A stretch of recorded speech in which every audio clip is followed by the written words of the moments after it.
Hari ini tanggal 2 Mei 2021 diperingati sebagai Hari Pendidikan Nasional. Nah, kita ingin ngobrol soal pendidikan hari ini dan sebetulnya seperti apa pendidikan esok. Kita tahu bahwa isunya di Hari Pendidikan tahun ini tentu tidak lepas dari kondisi pendidikan di tengah pandemi COVID-19. Di luar itu tentu juga kita bisa menilai langkah-langkah apa yang sudah disiapkan oleh kementerian untuk membawa perubahan pendidikan jauh lebih maju ke depan. Saya ingin langsung saja nih ya, sambil santai dialog kita ke Pak Pin dulu. Pak Pin, menurut Pak Pin seperti apa sih highlight-nya aja dulu tentang tema kita sore hari ini? Ya, kalau kita lihat ngobrol aja ini ya, apa Hmm, motor kemajuan dari satu bangsa itu adalah pendidikan. ya, Pendidikan itu sangat vital bagi proses pertumbuhan kemajuan suatu bangsa. Nah ini yang harus menjadi perhatian bagi kita semua dari sejak dulu, hari ini dan hari esok gitu. iya, Tidak akan pernah lekang dari kehidupan kita berbangsa dan bernegara ini. Nah di Indonesia selama ini tidak begitu menjadi prioritas. Jadi lebih condong ke ekonomi daripada ke pendidikan. Padahal banyak negara sebenarnya sudah membuat pendidikan itu menjadi hal yang utama di dalam perjalanan hidup bangsa dan negara mereka dan cukup maju pesat mereka itu ya. Nah, kita enggak, banyak kali kita ketinggalan karena itu, sehingga yang kita hadapi sekarang ini sebenarnya bukan hanya efek teknologi kemajuan dan lain, tapi yang paling mendasar pun kita sedang hadapi sekarang, yaitu apa namanya, mindset rakyat masyarakat Indonesia ini untuk membuat negara ini maju gitu. Energi kita habis sudah sekarang ini hanya ngurusin yang menyatu-nyatukan mindset ini. Habis energi, habis biaya. apa yang Hanya salah, untuk ini. Pak Pin? Yang salah itu tadi, kita tidak membuat pendidikan itu menjadi prioritas utama. Oke. Itu terbukti dari anggaran sejak dulu loh. Terakhir ini aja baru agak dinaikkan anggaran. Tapi kita nggak kita lebih condong ke ekonomi ya, dari dulu gitu. Ekonomi dan sedikit teknologi. Tapi akhirnya ya terjadilah sekarang. Yang korupsi juga susah ngadapinya sekarang. Karena dicopot satu yang korupsi muncul 5, copot 5 muncul 10. Itu terjadi terus dan itu adalah akarnya di pendidikan. Itu saya Baik. lihat Kang, masalah kita yang harus dipelajari. Artinya ini buah dari sesuatu yang sudah lama gitu ya. Terus optimismenya seperti apa Ya. dong kalau kayak gitu? Nah, kalau saya melihat eh, harus berani pemerintah mengambil sikap bahwa eh, seluruh pendidikan di Indonesia pertama itu harus menjadi prioritas seluruh masalah pendidikan. Yang kedua harus berani membuat istilahnya itu level atau kualitasnya sama dimanapun dia berada di Indonesia.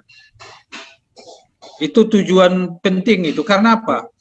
Supaya masyarakat itu memiliki tingkat ketahanan yang sama gitu. Iya.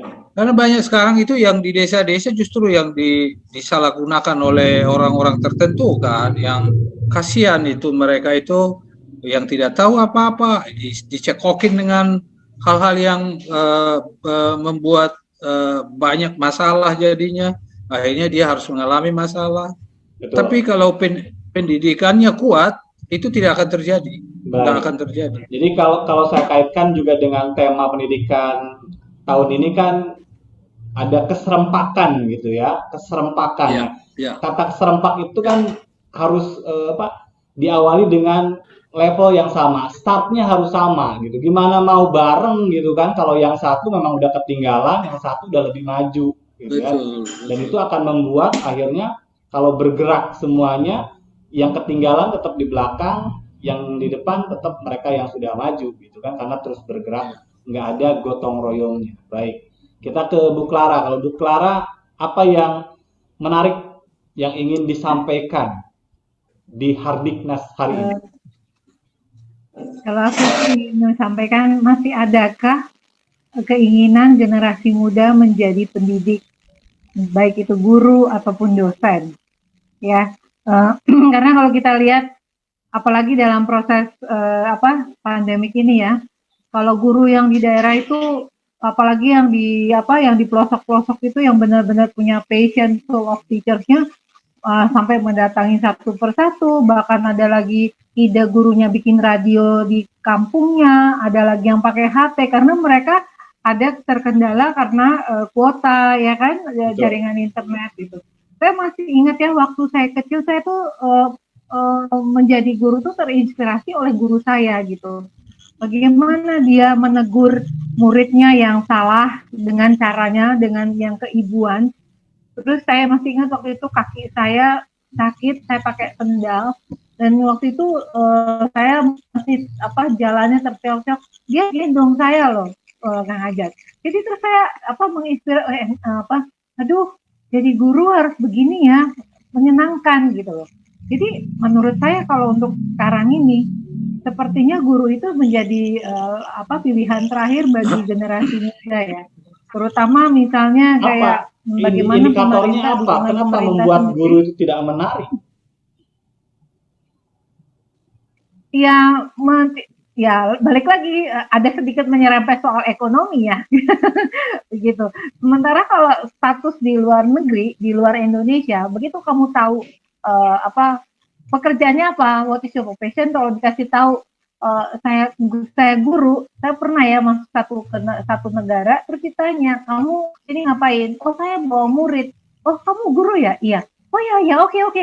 Kalau dijaga muridnya ya, oh ya. Jadi ngerasa apa ya Kang Ajak, appreciation dari lingkungannya pun ada. Kalau di sini kan menjadi guru ya gimana ya? Kadang ada guru honorer juga gajinya 400.000, bahkan 300.000 gitu. Itu bicara uang. Belum lagi bagaimana support atau perhatian pemerintah kepada guru-guru yang taruh ya yang berprestasi tapi tidak terdaftar gitu menjadi guru. Itu sih bisa sebenarnya harus dilihat sih itu. Jadi apa jadinya kalau generasi muda sekarang tidak berminat menjadi guru, lalu nanti lama-lama perguruan tinggi negeri yang berkonsentrasi di bidang pendidikan makin lama makin turun atau bahkan makin tutup.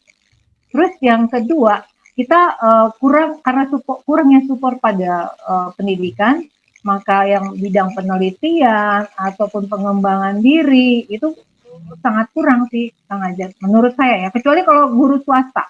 Guru swasta mau nggak mau, sekolah swasta mereka akan benar-benar jor-joran untuk bagaimana meningkatkan kualitas. Demikian juga dengan dosen-dosen sih, seperti itu. Oke, ya. Swastanya tapi swasta yang mahal tentunya ya, yang jor-joran lah ya. Iya sih, Kalau swastanya tanpa yang menyebutkan merek. biasa-biasa sama-sama juga gitu ya. Tapi oke lah, kita Tapi kalau bicara swasta kaitan. yang biasa-biasa juga tetap itu kok Kang Ajat. Mereka juga tetap mengadakan pelatihan walaupun dengan budget yang murah. Kalau yang negeri yang justru sama sekali yang kurang sih gitu. Oke. Kalau swasta kan urusan pemiliknya begitu ya. Kita ngurusin Iya, yang owner. diurus sama pemerintah tadi ya. Anda Iya. mengatakan bahwa gajinya sedikit dan membuat orang menjadi tidak tertarik.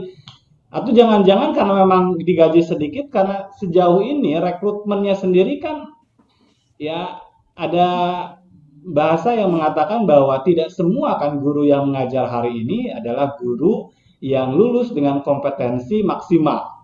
Ada guru honorer yang direkrut dengan kriteria yang ditetapkan oleh kepala sekolah, ada yang ditetapkan oleh dinas pendidikan di setempat begitu, yang membuat memang kualifikasinya ya karena kualifikasinya seperti itu ya nggak mahal juga gitu. Gimana tuh? Iya makanya dari pemerintah sendiri harus membuat satu struktur penilaian apa nih kualifikasi guru itu berlaku bagi semua daerah. Jadi tidak ada lagi tuh keinginan guru daerah pindah ke Jakarta karena Jakarta punya sertifikasinya lebih tinggi dibanding daerah, nggak ada lagi kayak gitu. Jadi sama rata gitu. Dan biasanya kalau di yang saya tahu ya, kalau di luar itu, di luar Indonesia itu, di negara lain, seorang guru itu harus membuat kayak penelitian tindakan kelas kayak kita itu diharuskan dan harus didaftarkan ke kementeriannya, jadi tahu oh dia aktif gitu. Nah nanti kalau dia nggak ada bikin itu dicabut gitu sih. Baik, ada yang menarik tadi yang disampaikan oleh Bu Clara bicara tentang bagaimana sebetulnya ada disparitas ya antar daerah. Jangan-jangan memang masalah pendidikan kita ini Pak Pin juga ada kaitannya dengan desentralisasi yang memang masing-masing daerah akhirnya punya kemampuan masing-masing. Kepala daerah punya orientasi tadi yang Anda katakan Pak Pin ya, tergantung juga dari mindset-nya itu sendiri ya. Ada pemerintah yang pro terhadap ekonomi, tapi mungkin ada juga kepala daerah yang punyalah sedikit perhatian. Jangan-jangan kita memang masalahnya ada di desentralisasi Pak Pin. Ya, jadi kalau kulihat justru sebenarnya perbedaan-perbedaan di daerah itu adalah kekayaan. Perbedaan dalam arti kearifan lokal mereka gitu loh. Okay. Ada daerah tertentu yang potensi pertanian. Biarlah di daerah itu dibangun SDM, sekolah, dan ekonomi pertanian. Ada juga daerah itu yang maritim. Ada juga daerah itu yang memang pure produk dari dia keunggulan orang-orang yang di daerah itu bisa diandalkan gitu. Jadi macam-macam lah. Oke. Nah, oleh karena itu kalau saya lihat ya, Pak Pin, untuk tata kelolanya kan kita tahu desentralisasi nih, punya political will masing-masing. Jangan-jangan seperti itu akhirnya yang membuat ada daerah maju, ada daerah tertinggal. Itu yang saya bilang, harus dibangun sistem supaya quality ya, dari segi kualitas semua daerah itu sama. Itu penting banget itu. Itu yang juga menarik-narik pendidikan kita nggak bisa maju. Karena semua banyak yang terbengkalai begitu saja. Contoh aja lah ya. Saya nih mengajar nih, ada mahasiswa saya di seluruh Indonesia dengan via Zoom atau via Teams, kalau di kami itu ada softwarenya. Itu banyak kali kendala. Seperti di Papua sekarang itu down itu, katanya listrik mati di sana. Apa kabel di bawah laut lagi putus atau bagaimana saya nggak tahu. Cuman ada laporan ke kita bahwa nggak bisa dia ngapa-ngapain. Itu contoh. Itu hal yang kita hadapi sehari-hari. Nah, demikian juga pendidikan gurunya. Harusnya pendidikan guru itu setara semua di seluruh daerah. Hanya yang berbeda itu keahliannya. Mungkin ini arahnya ke pertanian, ini arahnya ke mana ekonomi, ini arahnya ke teknologi, ini arahnya ke mana gitu. Tapi kesetaraan dalam hal cara berpikir, sistematika, kemampuan mengajar, dan kemampuan memanage pembelajaran dan sekolahnya itu sama. Harusnya sama. Dan harusnya itu bisa dilakukan. Kalau kata harusnya sama, harusnya bisa, itu artinya Pak Pin punya pemikiran hari ini belum sama. Belum. Masih jauh timpang di sana sini. Dan itu yang menghambat. Itu yang menghambat kita nggak susah maju. Dan itu pergumulan, menurut saya ke pergumulan Kemendikbud dan Ristek sekarang. Itu yang menarik-narik semua. Merdeka belajar itu kan sebenarnya bagus. Cuman ya itu ada ketimpangan-ketimpangan yang membuat nggak bisa jalan. Itu dia yang harus, maksud saya, cobalah negara ini menyediakan anggaran untuk benar-benar membuat pendidikan di seluruh Indonesia setara. Kalau itu dibuat, saya yakin bisa maju ini Republik ini cepat. Jadi sore hari ini kalau kita bicara tentang pendidikan hari ini adalah pendidikan yang diwarnai atau masih diwarnai dengan ketimpangan-ketimpangan itu Ya. tadi ya. Baik, Bu Clara silakan menambahkan. Ya, jadi gini, kita sih harusnya melihat roadmap-nya ya. Jadi sebaiknya tuh pemerintah memetakan, saya menyambung dari pendapat dari Pak Pin bahwa tiap daerah memang punya kearifan lokal beda-beda, tapi tetap basicnya harus sama. Karena jangan lupa Indonesia itu kan punya gaung-gaungnya revolusi industri 4.0 ya, di mana konsep itu pengembangan pendidikan, ada gender, ada kerja dan mentalitas kita bagaimana melalui pemanfaatan perkembangan teknologi. Itu satu. Terus yang kedua juga membahas lagi tentang belajar merdeka belajar. Jadi terlalu banyak slogan, terlalu banyak aspirasi, bagus sih semua. Cuman maksud saya satu-satu sih. Jadi nggak fokus gitu ya. Iya, karena akhirnya kan mutu pendidikan Indonesia pada akhirnya kita akan mengatakan enggak, kita belum lihat gitu. Jadi kita paling minta terus ditingkatkan kayak gitu aja sih. Baik, dengan tidak fokus itu artinya ada yang memahami dengan tepat, ada juga yang tidak. Akhirnya tadi juga ya banyak warnanya begitu, tidak sama startnya gitu ya. Baik, dari masalah-masalah yang tadi kita diskusikan ya soal guru, soal political will gitu kan. Sudahkah itu pergumulan itu coba diurai Pak Bin oleh pemerintah yang sekarang? Ya itu kan infrastruktur program untuk membuat setara itu belum ada. Tetapi udah banyak ide-ide yang dibuat, yang ide-ide yang maju gitu. Ya itu yang membuat banyak hambatan di mana-mana. Jadi saya lihat untuk saat ini ide yang dikeluarkan dari Kemendikbud itu hambatannya banyak, hambatannya di daerah apalagi itu. Bagaimana mereka mau merdeka belajar di sana? Istilahnya kalau sarana pendukung untuk kerjasama dengan sekolah itu juga tidak ada. Misalnya guru lah contoh ya, guru. Jangan-jangan pengertian merdeka belajar guru di daerah itu nggak paham dia kayak apa itu merdeka belajar. Ya merdeka atau di daerah memang sudah merdeka karena selama ini tidak pernah diintervensi oleh siapapun gitu kan. Ya, mereka merasa benar sendiri. atau mereka merasa merdeka karena mereka sudah nggak tahu harus bagaimana, akhirnya mereka membuat dengan cara mereka sendiri. Yang penting anak-anak didik ini sekolah belajar gitu, ya kan? Kalau saya lihat merdekanya mereka definisinya berbeda dengan merdeka yang diinginkan oleh Kemendikbud. Justru itu menjadi persoalan. Karena apa? Merdeka belajar itu sebenarnya kan tujuannya menciptakan kebebasan berpikir sehingga muncul kreativitas kan. Betul, gitu kan ya. Sehingga nanti jadi pandai-pandai lah itu anak-anak kan gitu. Betul. Nah, tapi kalau ngajarnya semau gua itu bukan merdeka ya. Iya, dan muridnya masih di kerangkeng ya nggak merdeka itu. Marah-marahin seenaknya gitu misalnya. Baik, tapi kalau untuk mengikis ketimpangan itu memang isu ketimpangan ini sebetulnya isu yang nyata ya. Kita bisa sangat lihat di pandemi COVID-19 ini, kita bisa merasakan sendiri bagaimana si kaya dan si miskin antar daerah itu juga kontras begitu ya. Tetapi memang kenapa ya seperti tidak menarik untuk dibahas lebih jauh ketimpangan itu, atau memang karena jelimet aja?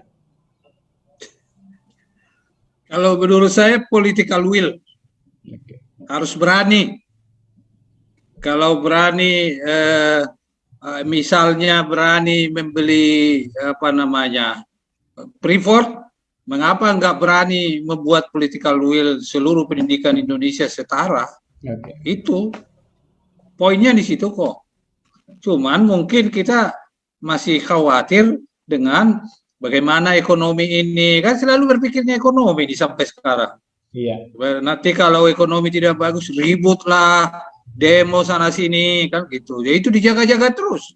Iya, Memang harus ada keberanian untuk melangkah soal pendidikan ini. Memang tidak langsung jadi, butuh waktu paling tidak 10 tahun baru terlihat dia. Tapi sekali jadi selama-lamanya dia udah bagus. baik. Dan kalau kita lihat soal tidak langsung jadi, yang terjadi pun hari ini adalah buah dari proses yang Ya, selama ini dialami ya. Misalnya soal critical thinking yang kurang, banyak termakan hoax.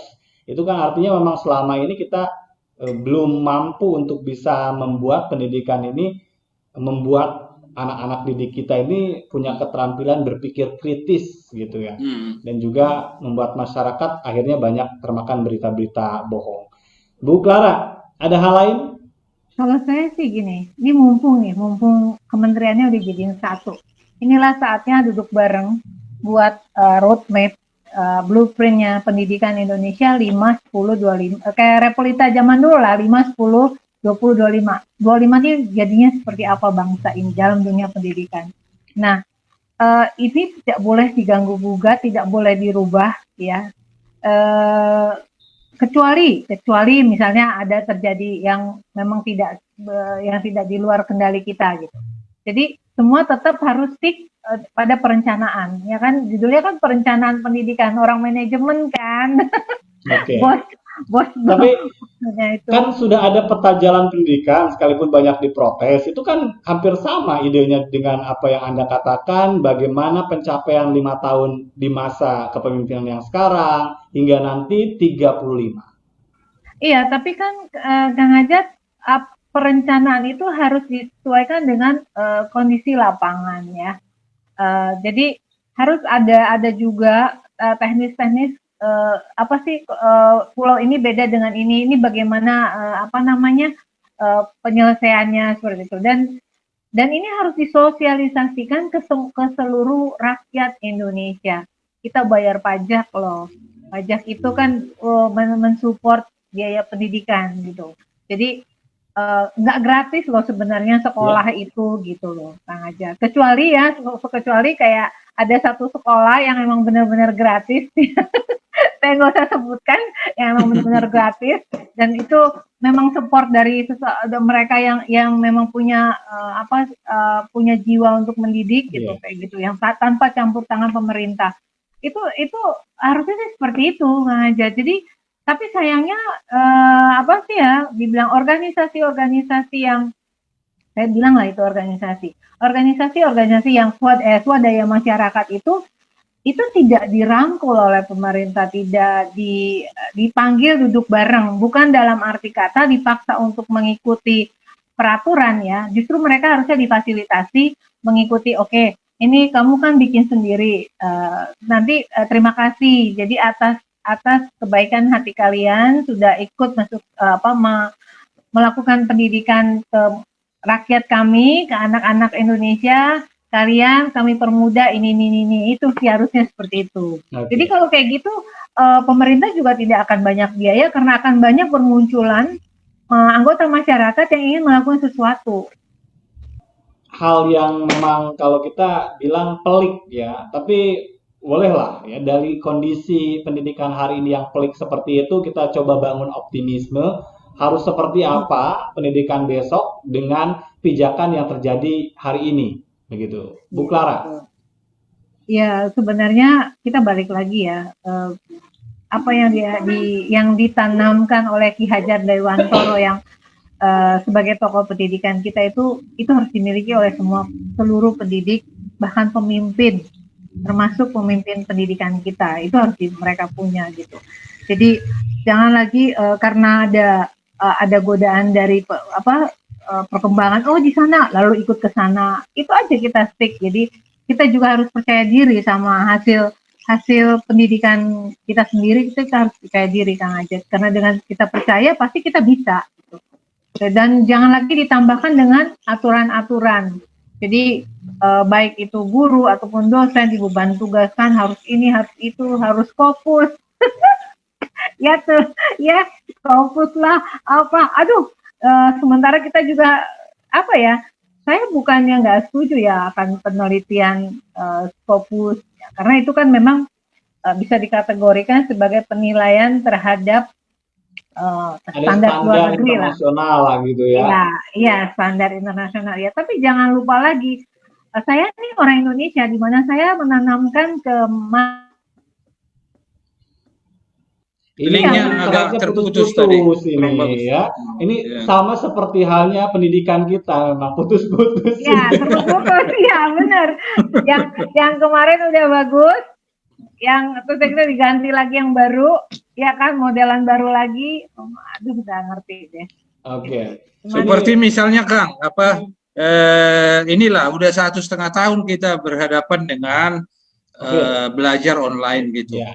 Tapi pertanyaan mendasar dari saya, apakah sudah punya ya kita atau sekolah-sekolah atau dari pemerintah, dari dinas-dinas metode pembelajaran online yang baku, standarnya ya, yang benar-benar yang benar-benar jadi tidak ada bedanya dengan yang offline gitu, dengan onsite.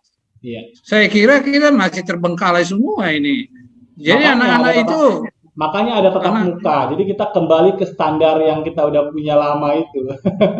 Ya itu. Jadi kita selalu berpikir ke arah situ. Ya. Saya ada terbesit dalam pertanyaan saya ya. Ini buat Kang Aja sama Pak Pin nih. Setujukah kalian menjadi pemimpin dalam dunia pendidikan itu harus berlatar belakang pendidikan?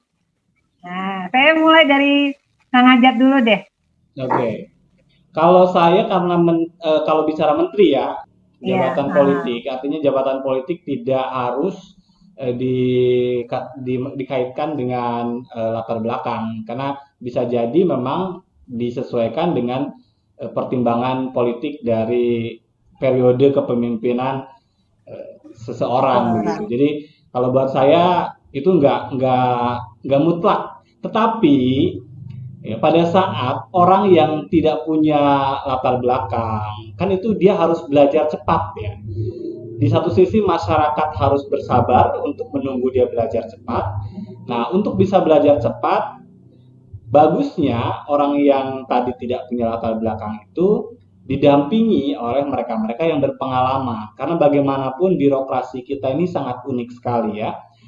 Saya harus mengatakan bahwa seorang pemimpin yang tidak berpengalaman pada saat duduk di kementerian, banyak orang yang memang sudah 30 tahun, 40 tahun berkarir di kementerian menganggap mereka hanya tamu. Mereka hanya singgah 5 tahun, dan saya yang sudah 30 tahun lalu mengabdi, saya nggak mau terganggu. Nah, ini butuh memang pengalaman. Artinya ya kalau kita bukan orang yang punya latar belakang itu, ya gandeng sebanyak-banyaknya orang yang punya kualifikasi untuk mendukung pengalaman kita. Kalau saya sih itu, Bu Clara. Pak Bin nggak tahu, silakan. Ya, kalau saya memang ya melihat juga, yang pertama itu pemimpin ini memiliki visi nggak tentang wilayah yang mau dipimpin. Oke. Kalau dia sendiri ragu tentang visi itu, bagaimana mau mendrive orang-orang di bawah? Ya. Itu dulu mungkin yang penting ya, bukan latar belakangnya. Tapi ada keinginan besar di dalam pikiran dan mimpinya bahwa pendidikan Indonesia ini mau dibawa ke satu titik yang dianggap dan diyakini adalah solusi bagi kemajuan bangsa dan negara ini. Itu satu. Yang kedua adalah dia harus memiliki leadership. Karena dia yang menjadi driver, dia yang menentukan. Kalau A ya A, B ya B gitu. Dia yang tahu belok ke kiri, belok ke kanan. Nah, kalau ahli-ahli di bidang pendidikan, di bidang teknologi, di bidang macam-macam itu banyak di bawah. Tapi dia harus bisa drive itu menjadi kekuatan untuk menuju visi tadi. Kemudian yang ketiga, dia juga harus pandai menjaring orang yang bisa diandalkan dia gitu ya. Jadi dia harus punya banyak informasi tentang kemampuan dari orang-orang yang di bawahnya yang diandalkan.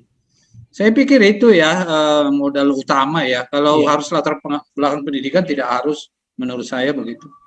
Itu jawabannya Bu Clara ya.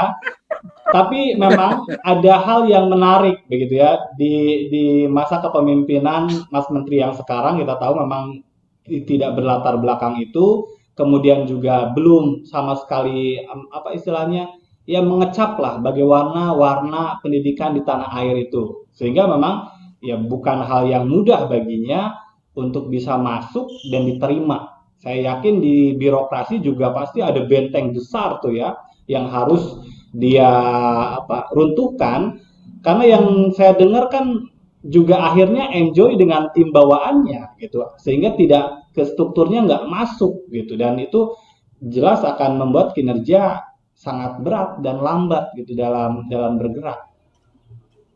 Iya, karena kenapa saya mempertanyakan, karena orang-orang di sekitar saya tuh pasti pembicaranya ya iyalah dia kan bukan dari pendidikan gitu. Jadi kan saya bilang oh itu tidak jaminan gitu. Gimana ke Karena tangan untuk jadi presiden kan tidak ada yang berpengalaman sebagai presiden sebelumnya. bukan, tapi kan dia pernah menjadi pemimpin daerah, pemimpin apa dari Pak Lurah, Pak RT kan gitu dulu awalnya. Oke. Yang penting sudah Baik. merasakan gitu. Tapi ya saya setuju ya dengan visi itu tadi, dan memang harus lebih membumi lah. Kalau memang dia Iya, selama ini intinya itu. berada di langit, begitu kan, turunlah ke bumi, rasakan itu dengan sangat baik, bisa merasakan dan mengambil semua hal yang didapat di lapangan, karena kita bisa hitung lah, walaupun memang kemarin sempat ada beberapa kali kunjungan di tengah pandemi, memang ya ada keterbatasan ruang gerak, tapi minim sekali untuk terjun ke lapangan itu sangat sedikit sekali, hitungannya itu sedikit ya. Saya juga nggak tahu apa yang memang dilakukan, karena kan ya expose juga ini berkaitan dengan kegiatan-kegiatan di luar, ya baru kemarin waktu ke Bali, ke Rote, kemudian ke Papua Barat, ke Bogor. Sementara wilayah-wilayah lain kemarin terakhir ada ke Kalimantan, saya 2 mingguan yang lalu begitu. Sementara 1,5 tahun itu kan waktu yang sangat panjang begitu. Harusnya bisa lebih banyak lagi. Ya mungkin kali, tapi sih satu sih, walaupun dia tidak turun ke lapangan, paling nggak diekspos ya ke masyarakat, apa sih gitu loh, apa sih bukan kebaikan ya, bagaimana sih kondisi kita, kondisi Oke. sekarang, kondisi nanti 2 tahun lagi lepas pandemi seperti apa, itu harus ada sih gambarnya, tapi tidak tersosialisasikan. Tapi yang terlihat kan ekspos yang dimunculkan adalah klarifikasi. Dia muncul ke publik itu bukan menjelaskan tentang visinya tadi, Pak Pin ya, tapi lebih banyak mengklarifikasi kekeliruan-kekeliruan yang harusnya nggak boleh ada gitu loh. Masalah di standar pendidikan nggak ada pendidikan Pancasila, nggak ada pendidikan bahasa Indonesia sebagai mata kuliah wajib, itu kan satu hal yang saya pikir tidak perlu terjadi kalau teliti. Kemudian sempat sebelumnya ada kurikulum sejarah yang dihilangkan, dan banyak hal lagi yang menurut saya itu kerjaan orang dalam loh ya, jadi dia jangan juga disibukkan dengan urusan ketidaktelitian orang dalam. Leadershipnya memang penting nih. Leadership, iya betul. Itu menentukan. Apalagi kondisi kita ini kan mindset berpikirnya banyak. Jadi sukunya banyak kita kan. Setiap suku itu punya latar belakang berpikir berbeda loh. Nah, bagaimana kita meramu itu menjadi satu rantai untuk menuju satu titik yang sama. Itu butuh seni kepemimpinan itu dan leadership yang baik. Dan tapi Pak Pin, walaupun kita keberagaman, kita punya kesamaan bahwa orang Indonesia itu sangat kekerabatan. Iya, kekeluargaan, ya kan, gotong royong. Jadi sebenarnya kita ramah loh sebenarnya. Cuman karena terpecah-pecah keramahan itu tidak menyatu, masuklah intervensi dari luar, dari macam-macam akhirnya itulah yang mengganggu-ganggu semua kan, akhirnya keramahan itu hilang loh banyak dari kita. Iya, betul. Kurangnya ramahnya kita dulu tahun 70-80 dulu itu. Iya, jadi kalau saya lihat sih, kalau itu kan lebih ngarah ke karakter ya, pendidikan karakter. Oke, kita balik aja gitu, karena kalau kita punya karakter yang baik, karakter yang kuat, itu udah pastilah udah pasti seseorang itu menjadi seseorang yang bijak, yang pintar, gitu loh Kang Ajat, yang pandai dalam segala hal. Jadi jangan lagi terlalu mengagung-agungkan teknologi, karena balik lagi Indonesia tuh beda. Kita punya kekhasan sendiri. Gitu. Para pemimpin di DPR itu juga bikinlah contoh teladan yang baik. Katakanlah yang benar jika benar, katakan salah jika salah. Karena kan masyarakat ini melihat, mendengar, menonton, meniru. Itu juga banyak itu intrik-intrik. Yang tadinya dikatakan benar diputar-putar jadi salah. Yang tadinya salah diputar-putar jadi benar gitu. Akhirnya masyarakat jadi ikut-ikutan kan. Rusak loh budaya kita gara-gara begitu-begituan semua. Iya. Saya masih ingat ini maaf nih, di suku Batak. Orang di kampung itu Kang Ajat, tahun 80-an, kalau nyekolahin anaknya, jadi jual segala-galanya itu mau itu. Jual sawah, jual kerbau, bakal jual rumahnya. Yang penting anak saya ini bisa sekolah setinggi-tingginya. Iya. Banyak itu yang masuk di ITB, di UI, di Jogja, banyak tuh. Di UGM, di mana-mana itu mereka itu. Nah, ada satu saya lihat nilai positifnya akhirnya dengan sekolahnya anak itu tamat, terbawa semua adik-adiknya. Iya. Ada Terbawa perubahan. jadi bagus-bagus. Iya, ada contoh yang dia lihat. Akhirnya adiknya berlomba. Betul. Nah di Republik ini juga begitu gitu maksudnya loh. Bagaimana kalau kita buat political will itu pendidikan. Semua orientasi kita itu berpikir ke bagaimana supaya masyarakat ini terdidik dengan baik sehingga bisa melihat hal yang bagus-bagus yang dia bisa lakukan gitu. Dan ke depan kita nggak perlu banyak biaya lagi untuk membuat ekonomi, dia sendiri yang menciptakan ekonominya nanti masyarakat itu. Nah, itu maksud saya. Saya pernah dalam banyak literasi sebetulnya kalau ingin menggerakkan ekonomi, bangunlah pendidikan. Ya, betul. Jadi bukan soal sirkulasi uangnya gitu, tapi juga bangunlah pendidikan, maka di situ sekaligus juga akan membangun ekonomi. Karena saya setuju tadi ya, kita tidak perlu untuk memberikan yang sekarang terjadi kan bantuan ya. Kalau kata bantuan itu kan dalam bentuk uang. Ya. Untuk beberapa golongan, saya harus katakan itu sangat tidak mendidik. Uang habis ya, triliunan rupiah, dan masyarakat tidak merdeka juga gitu. Mereka malah lebih asik menerima uang dalam jumlah tertentu setiap bulan. Merdeka enggak gitu, enggak berubah apa-apa. Padahal niat baik pemerintah itu harus kita apresiasi ya. Pemerintah tuh baik banget mengasih uang. Cuma caranya itu yang harus dalam konteks pendidikan, karena selama ini ada banyak ya program-program yang saya pikir ini harus jadi bahan evaluasi gitu. Memang betul untuk membuat stimulus lah istilahnya gebrakan, orang punya uang langsung belanja begitu kan. Tapi dalam jangka yang panjang orang dikasih uang, apalagi orang miskin di Jakarta itu sangat tidak mendidik mereka. Termasuk juga di bulan Ramadan seperti sekarang ini, ya banyak yang memang niat baik untuk memberikan buka puasa pada mereka yang ada di jalan-jalan itu, ya ngasih nasi box dan segala macam. Tapi sungguh itu adalah kebaikan yang tidak mendidik. Ya, ada banyak orang yang senang dengan dikasih seperti itu, dan akhirnya dia di situ aja gitu, nggak merdeka, senang aja jadi orang miskin. Nah, hal seperti itu yang juga mungkin perlu kita banyak gugah ya, bagaimana caranya untuk kita juga melakukan banyak kegiatan-kegiatan itu yang sifatnya mengedukasi masyarakat. Iya, betul. Setuju banget. Setuju. Nah itulah mungkin di hari yang ngobrol sore ini bagus juga itu kalau kita mengatakan kepada pemerintah dan seluruh tokoh masyarakat supaya kita sama-sama lah membuat political will bahwa pendidikan ini utamalah bagi Indonesia gitu. Iya.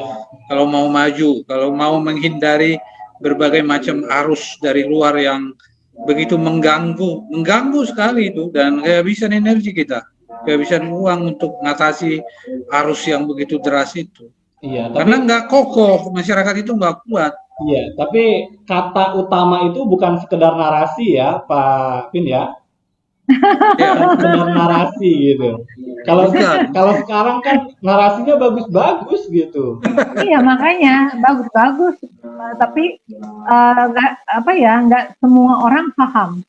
Oke. Gitu. Ya Kalau kan? nggak bisa sekaligus, paling tidak di daerah itu dibuatlah dulu pilot project sekolah unggulan yang berorientasi seperti kita bilang tadi, misalnya. Oke.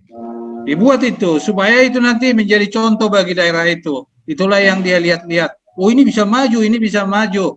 Wah, ini mesti ditiru ini, gitu misalnya. Didukung Kalau di guru program. penggerak, sekolah penggerak bukannya seperti itu, memancing orang untuk apa Ya, berlomba guru penggerak berprestasi. itu kan individu.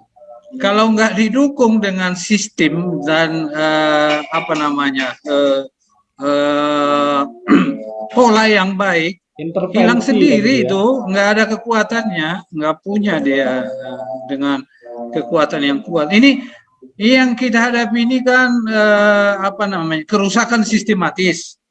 Oleh karena itu harus diatasi dengan strategi yang sistemik Sistematis. gitu Oke. loh. Iya. Jadi nggak bisa individu-individu dipakai, nggak Iya. cukup, Betul. mati dia di tengah jalan. Saya setuju itu ya. Artinya bahwa ini kita nih sedang mendiagnosis ya, dan penyakitnya sangat kronis ya tadi ya. Kalau Pak Iya, bahasa Pak Pin itu sangat sistemik begitu. Nah, iya, kalau kita tidak juga mengobatinya dengan cara yang sistemik, tapi lebih mengandalkan tadi potensi-potensi kesukarelawanan, ya lambat memang bisa saja ada begitu yang hilang. memang apa muncul gitu kan sebagai efek tapi tidak merata gitu. Iya, Dan kayaknya memang ini juga yang harus diingatkan ke kementerian bahwa kementerian itu adalah pemerintah, kementerian itu adalah tangannya negara bukan LSM. Jadi yang iya, Ya, digerakkan itu iya, adalah tangan iya, tangan negara begitu ya. Jadi iya, itu yang penting. Jadi bukan apa mencoba untuk membuat orang menjadi relawan gitu ya semaunya mengembangkan diri gitu. Dipaksa harus mengembangkan diri, harus mau memajukan diri begitu. Kalau sekarang kan narasi-narasinya seolah-olah ingin membangkitkan orang jadi relawan, jadi kayak LSM gitu ya. Jadi iya, menggugah kebaikan-kebaikan orang. Coba kalau kamu udah pinter, kamu kasih dong kepintaran kamu sama orang lain. Ya secara pribadi, ya itu nggak ada masalah, itu baik begitu kan. Tapi saya setuju, kita harus bangun itu dalam sebuah sistem. Silakan Bu Yanti menambahkan. iya, jadi kadang kan suka lagi moving apa, bikin bikin satu acara apa gitu. Itu lagi yang dipertanyakan apakah itu ada di dalam roadmap-nya, roadmap yang dibikin itu ada nggak sih gitu? Apa hanya sekedar euforia dari satu untuk mengatasi satu masalah gitu? Itu sih Kang Ajak yang akhirnya balik-balik membuang anggaran dengan sia-sia. Oke, Yang termasuk juga membuat pulsa kemarin ya, triliunan rupiah loh. Dan iya diakui gitu, bahwa PJJ-nya kurang oke gitu, padahal iya. bakar uangnya udah luar biasa. Iya, karena kan sebenarnya gini, kalau dari awal kan kesiapan dari apa telekomunikasi juga harus digandeng. Sepertinya sih seperti kayak gitulah. Terus mengambil TVRI apa difasilitasi lah beberapa harus berani juga kan aja misalnya menggandeng televisi swasta untuk pembelajaran daripada buang uang bakar uang untuk pulsa yang akhirnya naik turun yang mendingan TV, radio itu lebih Oke, berguna sih, ya kan? baik. Itu. Iya, karena juga untuk juga mengintervensi tadi ya, bisa aja dalam bentuk yang lebih tidak sekedar pengajaran karena kan ada juga misalnya kritik soal kok sinetron tuh kayak gini-gini. Nah, intervensi sinetron yang seperti itu dengan tontonan yang mendidik gitu. Saya tuh Iya, iya, pengennya tuh karena tadi pemerintah itu kan tangannya negara, jadi harus harus memang punya power gitu untuk melakukan perubahan itu tidak tidak menumbuhkan ya untuk kita orang per orang ya bagus begitu kan untuk menumbuhkan, yuk silakan mengembangkan, cari sendiri gitu ya. Tapi kalau yang nggak ada kekuatan untuk itu ya akhirnya memble-memble juga gitu ya. Baik, Iya. ini kayaknya di belakang kita nih kalau udah mau deket-deket maghrib itu kan sudah ada ya hawar-hawarnya. Oke, kita closing statement ya berkaitan dengan tema kita untuk Pak Pin juga Bu Clara. Apa saja poin-poin penting sebagai refleksi ya? Karena kalau bagi saya pendidikan itu kan kegelisahan yang tidak ada akhirnya. Kita harus terus mencari formula yang terbaik dan kita tidak salah kalau kita memang punya kegelisahan terhadap pendidikan hari ini dan juga untuk besok. Tapi apa yang bisa membangun optimisme dan menjadi catatan-catatan untuk pendidikan kita hari ini? Silakan Pak Pin sebagai closing statement-nya. Ya, eh, kalau saya sih menyarankan begini ya, kita udah banyak pengalaman lah jatuh bangun terhadap sumber daya manusia kita, terhadap pendidikan yang kita alami. Saya pikir udah cukup lah itu. Mulai beranilah kita membuat satu political will ini kepada semua pihak ya, khususnya para pemimpin nih dan bangsa dan negara ini juga, supaya kita memprioritaskan betul bahwa pendidikan ini tidak bisa lagi dibuat pola seperti yang lalu-lalu. Harus dibuat program sedemikian rupa secara sistematis dan terukur untuk mencapai satu tujuan yang lebih baik. Jadi gak cukup menurut saya kalau hanya Depdikbud dan Ristek, gak cukup. Harus semua komponen. Oleh karena itu harus ada gong political will dari pemerintah. Dan ini harus dikampanyekan betul. Iya. Supaya semua bergerak. Nah kalau semua bergerak, nanti akan lebih mudah mengubahnya, melawan pembodohan-pembodohan yang muncul gitu. Iya. Sehingga nanti hasilnya pun akan lebih terasa dan lebih baik gitu. Nah, oleh karena itu kalau ada political will, anggaran disiapkan, seleksi orang-orang yang bekerja juga dipersiapkan dengan baik untuk mengatur itu semua, sehingga nanti pada akhirnya semua sektor akan terbangun sendiri karena SDM-nya udah tangguh, teknologi akan terbangun sendiri, ekonomi terbangun sendiri, keributan-keributan yang tidak perlu juga akan menjadi tidak ada lagi karena semua udah punya tingkat pendidikan yang mapan dan bagus dan tahu melihat mana yang baik dan yang benar gitu. Itu saran saya. Jadi segala masalah kembalikan ke pembangunan pendidikan gitu ya. Jadi, saya ingat juga ya kalau sekarang lagi ada masalah di Papua, saya pikir yang harus juga menjadi narasi utama adalah membangun pendidikan di sana untuk bisa menyelesaikan konflik dan banyak hal lain yang harus dijawab dengan membangun pendidikan dan itu adalah solusi untuk setiap masalah yang dihadapi begitu ya. Baik, silakan Ibu Clara. Kalau saya gini, bicara pendidikan itu lebih bicara tentang manusia. Jadi jadilah manusia yang menginspirasi baik bagi diri sendiri, baik orang sekitar, bahkan untuk generasi selanjutnya. Karena ketika pendidikan itu sudah menjadi inspirasi buat banyak orang seperti Ki Hajar Dewantoro, maka pendidikan saat ini dan masa depan itu akan sama, sejalan menuju yang lebih baik pastinya. Begitu Kang Hajar. Baik, ini luar biasa kita ngobrol. Udah lama ya nggak ngobrol ya. Dan mudah-mudahan ini bisa menjadi bahan berpikir lah seperti itu karena memang pendidikan itu harus banyak didiskusikan ya selain tadi juga dijalankan dalam konteks di lapangan karena ada banyak hal yang menjadi buah pikir dan itu bisa menjadi jalan untuk mencari solusi.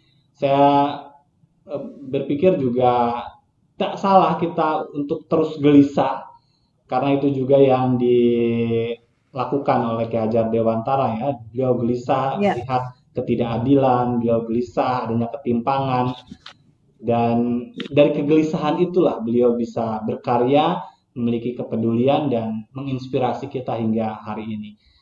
Mudah-mudahan obrolan kita bermanfaat, ya. Mudah-mudahan pendidikan kita jauh lebih maju, ya. Pendidikan kita akan secara bertahap memasuki adaptasi kebiasaan baru. Mudah-mudahan tidak hanya sekedar tatap mukanya saja, tetapi ada perubahan dari banyak hal yang bisa di-improve ya oleh para stakeholder.